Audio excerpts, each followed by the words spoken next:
Shedeur Sanders is set to start in what will be the Cleveland Browns' most watched preseason game of all time. I, for one, cannot wait.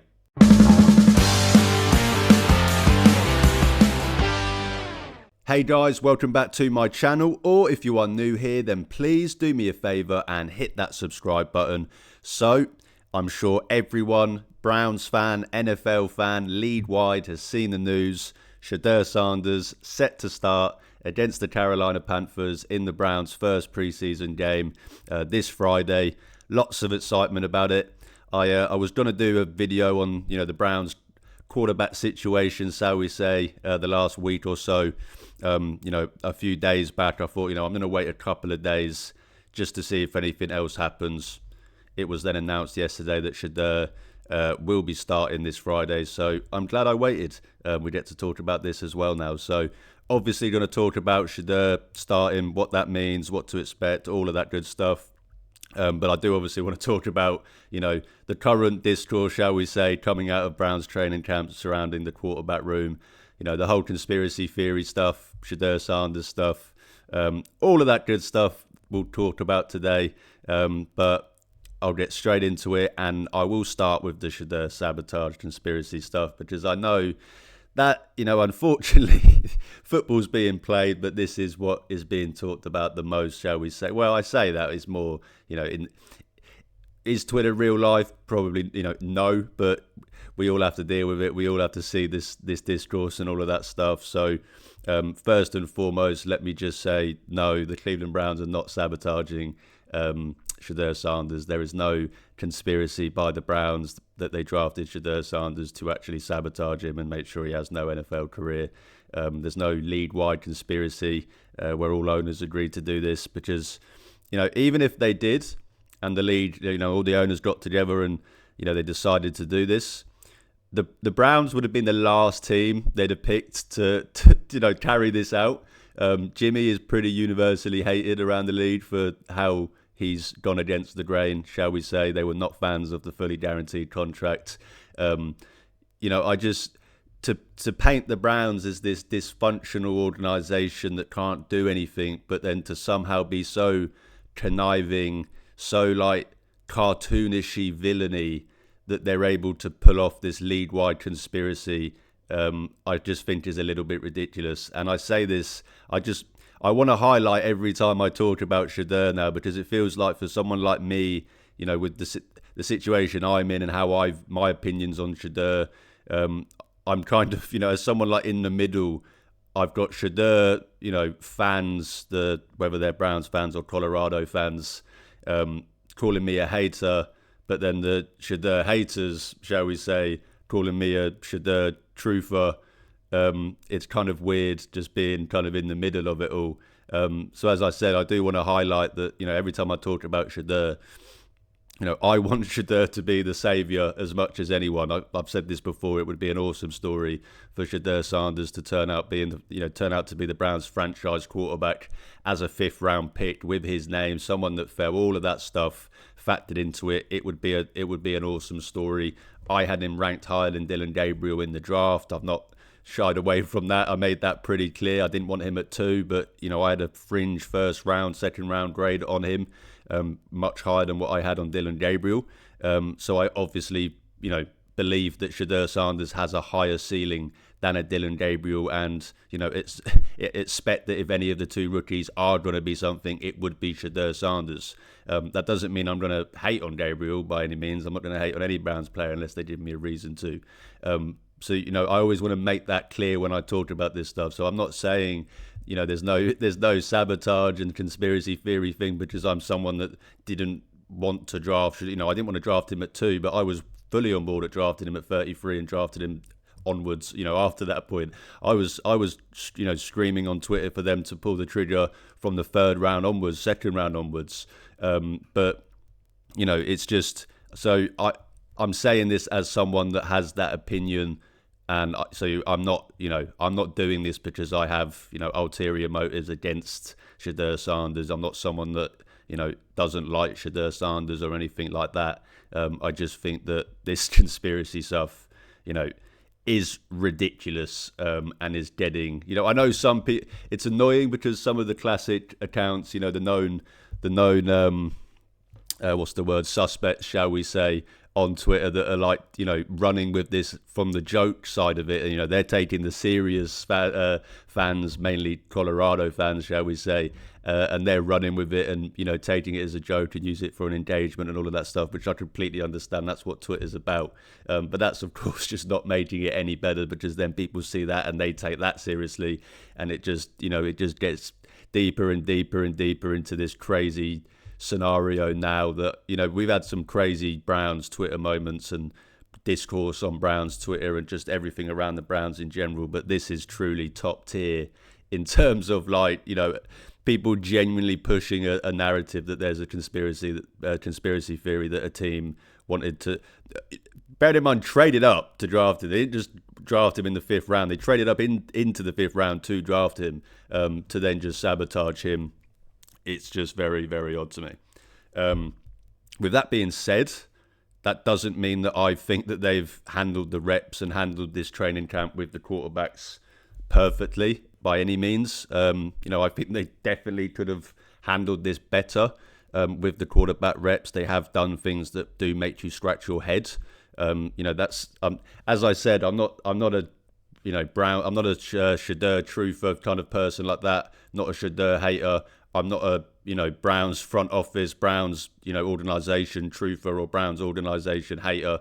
I'm someone that just gives my genuine opinion on this, and so I can sit here and say that yes, I don't believe that they're sabotaging, but I can also say that that doesn't mean that they're doing this right. They could definitely have handled this better with the reps. For me, we know Flacco is probably going to start. I've kind of floated the idea of Pickett. At first, I thought that probably made the most sense. After his injury and seeing how they've kind of handled Flacco, it probably is going to be Flacco. He's 40. He doesn't really need that many reps in training camp. So, the more reps he's taking, the more reps he's taking away from the other guys that I want to actually see more from. And of course, that goes with, Tyler Huntley as well, bringing him in. Any reps that he gets over what you would expect from a 4th-string quarterback in his position is taking reps away from the other guys. So, again, not going to sit here and say that they're sabotaging him and it's a conspiracy theory and all of this stuff, but I'm also not going to sit here and say that they're handling this amazingly and they're doing everything right, because, I definitely think that they can handle this better. Obviously, mentioning the Tyler Huntley signing, just adding fuel to the fire of this discourse. It's objectively hilarious that they signed him with this current discourse obviously going on. It was always going to be funny, but it shouldn't be anything more than that, to take it actually seriously and add, as I say, use this as more fuel to the fire to that conspiracy theory and all of this stuff. And even not just the conspiracy theory, but to even use this to paint the Browns as like this, dysfunctional organisation, I do think is silly. They had 2 quarterbacks that are dealing with hamstring injuries, which, they can stand there and throw in 7v7s and 11v11 team drills. That's not live action football. They can do that, but that doesn't mean they can play in an NFL game, even a preseason game. So, those 2 guys can't play. As I mentioned, Flacco is probably the starter, so Browns don't really play their starters in preseason. You're not going to see him play, especially not the first game. You might see him in the second and third, get a couple of series, but that's probably it. So who else was going to play? Shedeur Sanders. I would love Shedeur Sanders to go and play the full game. That would be awesome to just get a whole game of Shedeur Sanders, but that was never realistic. You're not going to do that in the preseason, and you can't do that because what happens if he got injured? So you had to bring someone in. That is all it is. Bringing Tyler Huntley in is essentially just someone to be that other quarterback for this first preseason game, and maybe going forward, depending on how Kenny Pickett and Dylan Gabriel's hamstrings hold up. So that's all it is. But yes, it's objectively hilarious, but it should not be used as fuel, as I said, to be added to the conspiracy theory or added to the, Browns, as always, Browns are the worst organisation ever kind of narrative, which, as I said, not painting them any picture of them as this shining organisation, but, I'm going to call out things that I think are unfair, and I think that's unfair to add, to use that against them. They had to do it. They had to bring in a quarterback to be an arm in camp and also to play in the preseason. we've obviously joint practices have started against Carolina today. There was quite a bit of rain, I think, early this morning. It did seem, sorry, I have a hair in my mouth. It did seem to clear up a bit, and we did, they did seem to get, some decent practices out there. I'll probably do another video on that. So, but just in terms of the quarterbacks and, Shedeur and all of that stuff, again, yes, they could probably handle these reps better. Flacco getting, and I don't think he got that many reps, but, him and Shedeur got the most reps. Again, we know what we're getting with Flacco. Maybe some of the more of those reps could have gone to Shedeur. That's just nitpicking. But, maybe we would have expected to see Shedeur get some reps with the ones today. But, he's not going to be playing with the ones on Friday. He's going to be playing with the 2s and 3s. We know that, even before Kevin Stefanski announced it. If you paid attention to how they've kind of handled things and operated in the preseason, the last, under this regime, you knew that it was unlikely that, many starters or, if any starters, definitely not the top guys, would go into play in this game. So for me, it made sense for Shedeur to practice with the 2s and the 3s in these joint practices, because in the end of the day, that's who he's going to be throwing to. That's who he's going to be playing with in that game. People are going to say that, they're setting him up for failure. Of course, that's going to get added to this because he's having to play a preseason game against a team that is playing their starters. I think Canales said that they'll probably get 2 series, maybe 12 plays out of their starters. So, he's going to have to go up against their starters for maybe his first series. Maybe he'll have to go up against the Panthers starting defense for 1 series. He's going to play a lot more than that. I expect him to probably play at least a half. So, he's not going to be the full-time out there going up against Carolina's ones. But even still, that's just preseason. There's plenty of bad quarterbacks that have had to go out and play, some team starters while their coaches decided not to play their starters. That's just how it is. And, if anything, it's a great opportunity for Shedeur to get some experience against some starting level players in the NFL, even with it being preseason. So, what to expect from the game. It's preseason. Don't expect too much. But, as I said, this is a big opportunity for Shedeur Sanders. I'm really excited to see, how he does out there. As I said, going up against the ones for maybe a series or 2. That's going to be really good for him. That's going to be really good for us to see where he's at. This is just a great, chance to evaluate Shedeur, both for the Browns themselves and for us as well, because in the end of the day, I've always said this, training camp is hard to get a grasp of individual players. You can get a sense of units, you can get a sense of what your defensive line is like, you can kind of get a sense of what your offensive line is like, stuff like that. But it's quite hard to get a sense of one player when you're simply relying on some clips from one portion of the practice and just the opinions of the few people that are there. So it is always kind of hard to, make assessments from training camp. That's why I kind of always, advocate for pumping the brakes. Take the Dillon Gabriel stuff, for example. Has he looked great in the clips? Has he looked, are the people that are there saying that he's been great? No, quite the opposite, if we're being honest. And a lot of people are taking that as a chance to dunk on him, shall we say.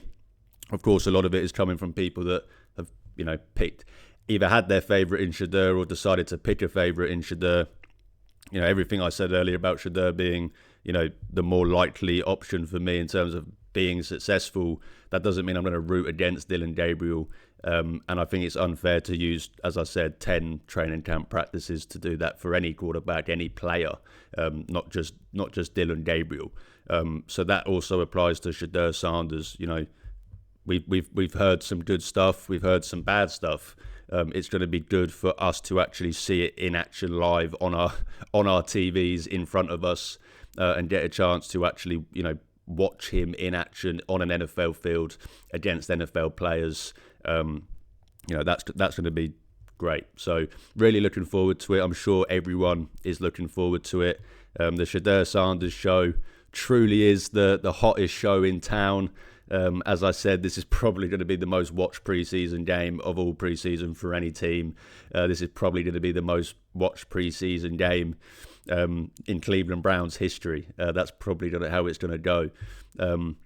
I am going to have a couple of Panthers fans on after the game to kind of do not a full review like I would for a regular season game, but kind of just get their thoughts on the game, and obviously get their thoughts as, outside voices and people that aren't Browns fans, because, when you are a Browns fan, when you're a fan of any team, you can get caught up in your team and kind of get short-sighted, shall we say, with certain things. So it'd be great to get, an idea from non-Browns fans, as I said, on their thoughts of this Browns team, and where they think this Browns team can go this year and all of that stuff. But to summarise, finish off, I am, of course, very happy that Shedeur is getting his chance this Friday, starting against Carolina in the preseason game.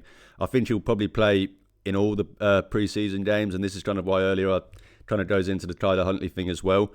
Yes, it'd be cool to see Shedeur play a full game, but he's going to be the only quarterback probably to play in all three preseason games. So, it just made sense to bring another arm in just to take some more of those snaps. So, obviously, he's going to get a chance in the other two games as well. Will he be the starter? We'll have to wait and see. But this is, of course, his first opportunity. Really looking forward to seeing it. In regards to all of the stuff, of course, going on with the Browns discourse, the whole conspiracy stuff, some people are having fun with it. That's fair enough, but I just do think it's a bit silly, and the people that are serious, I think, should consider if, the Browns can't be so dysfunctional and also this smart conniving to do this. And if any team was going to be picked to do this by the NFL owners, it would not be the Browns. But that doesn't mean that they haven't handled this. This doesn't mean that they have handled this quarterback kind of competition amazingly. We got so much more to talk about. The battle is not over. It probably is. I think Flacco is going to be the starter, but hey, there's still more to talk about. There's still a chance for these guys, especially Shedeur, of course, this Friday. So we'll have to wait and see. But that would do it for me today, guys. Thank you so much for watching. If you do enjoy my content, then please drop this video a like, hit the subscribe button. It's free, but it really, really helps out my channel. You can also check the links in the description to see where you can follow and interact with me on social media. As I always say, I'm trying to build a community of Cleveland Browns fans, and even if that means that I only get to talk to one fan a day, I'm happy because I'm talking Browns football with the best fan base in the world. Thanks again for watching, guys. Have an amazing rest of the week. If I don't do another video before the game, enjoy it. And most importantly, go Browns.